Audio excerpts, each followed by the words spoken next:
Welcome to today's devotional.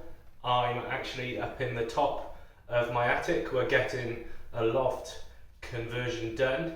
It's about 5 weeks in, and we're almost nearly finished. There's just the plastering, the electrics and the sort of tiling left to do.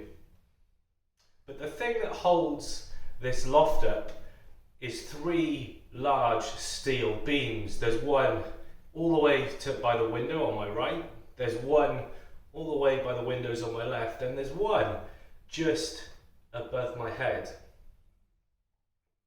And the purpose of these beams are to hold the loft in place. Without the beams, the weight of the ceiling of the dormer and the weight of the joists on the floor would just cause the roof to come tumbling down.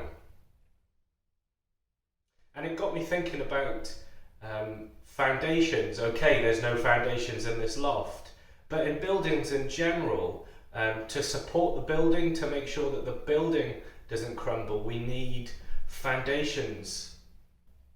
And the Bible talks a lot about foundations. In particular, it talks about an old way of using foundations called a cornerstone. Now, a cornerstone is a stone which all the other bricks, all the other building is based on. It gives direction to the building. It gives structure to the building. And without the cornerstone or the capstone, the building would collapse. Jesus is referred to as the chief cornerstone. And there's a lovely verse in Isaiah which says this. Isaiah 28:16. So this is what the sovereign Lord says. See, I lay a stone in Zion, a tested stone, a precious cornerstone for a sure foundation. The one who relies on it will never be stricken with panic. So we can learn a few things from this passage in Isaiah. And the first one is that the cornerstone is a precious stone. This isn't just any sort of cheap fake. This isn't just some cheap rubbish that's been put in to hold the whole of the church up, the whole of the building up. This is the Son who God loves. This is the Son that God loves and relishes in glorifying. This cornerstone is precious. This is a well thought out plan that can encourage us as Christians.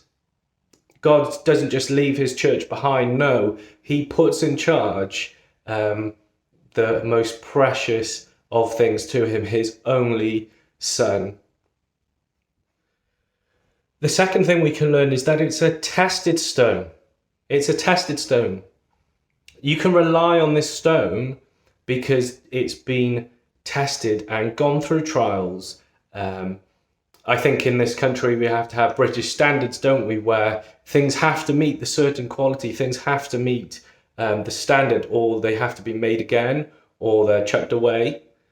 Well, this cornerstone has passed God's standard, the ultimate standard. You know, Jesus lived a perfect life and followed obediently to death on a cross. He could have chosen not to, but he followed it to the letter. He's been tested. But in Hebrews, it says that he's been tested in every way like we are, but didn't sin. And so we can trust and rely on this. This cornerstone's not going to crack. This cornerstone's not going to break. This cornerstone has been tried and tested, and we can trust it and stand firm. There's also a promise in this verse that whoever believes and trusts in this cornerstone will never be swayed. A good translation is will never be shaken. God's promise that if you trust in the cornerstone that's Jesus Christ, if you stop following and putting your trust in other things and you put your trust in Jesus, then you will never be shaken. You will never be lost. Jesus has promised that he will never leave us or forsake us. And that's backed up in this verse, that if we put our trust in the cornerstone that God loves, if we stop trusting in material things, if we stop trusting in our family, if we stop trusting in our work, then God has promised to keep us safe, and we will never be shaken.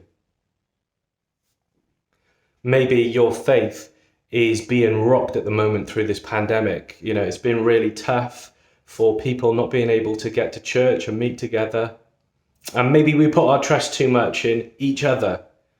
But the Bible is really clear that if we put our trust in Jesus Christ, the cornerstone of the church, the one who's been tested, that we will never lose our faith, that we will never lose heart, that we will not be shaken.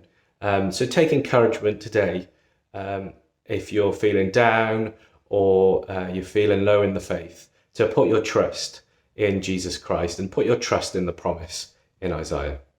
Thanks.